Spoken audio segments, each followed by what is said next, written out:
Picture this. Your checking account stocked to the brim, money overflowing. And where did you get all that money, you ask? I have a hypothetical for you. It's the $700 million question. I ran across this question and I just had to participate.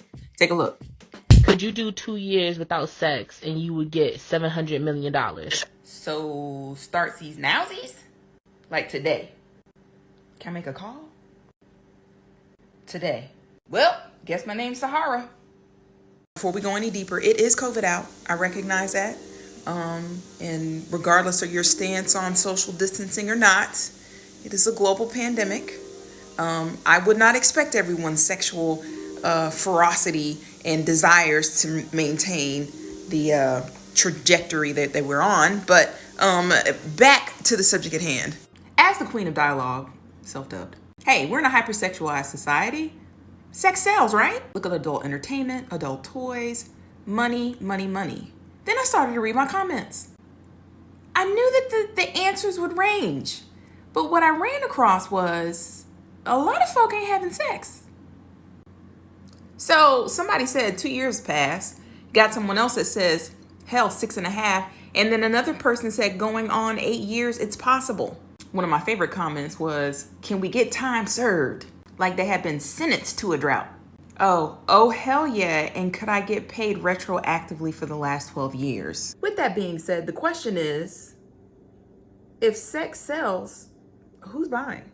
Unless you've been living under a rock, I even think about throughout my life, from Playboy to Hustler, now to OnlyFans and Pornhub, you can even find adult content on Twitter. You know how when you're scrolling through and you see in someone's feed, there'll be like the little blurred out and it's got the eye with the line across and it says, if you sensitive material, click on it, it's probably adult content. And they can't help you talk through things. The last time I checked, dollar bills don't really service you. That's one of the reasons why I like discussing the human condition.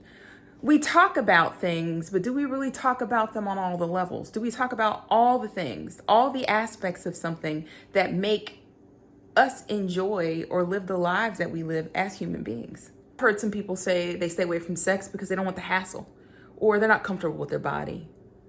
They don't enjoy it. Are we really in touch with our own ideas surrounding our body and our comfort level talking about sex? I'd like to say many of us aren't, because there's a taboo behind it. Again, that makes the conversation even harder to determine. If no one's having sex, and who's buying?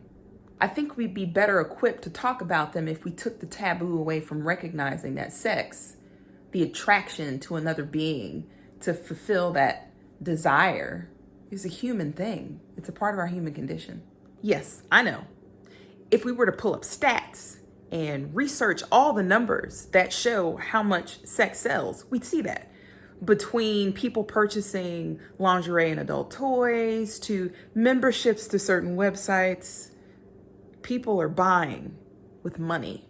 But are they buying with the idea of what sex really means to them and the importance of it? Are they buying into the conversation? Are we even really talking about it? What's the conversation look like? That's a part of the human condition. So really, do we need $700 million not to have sex? $700 million though. Do you know what I could buy with $700 million? Huh, that might answer the question. Just not good conversation. Maybe I could. 700 million. Sounds pretty sweet to me.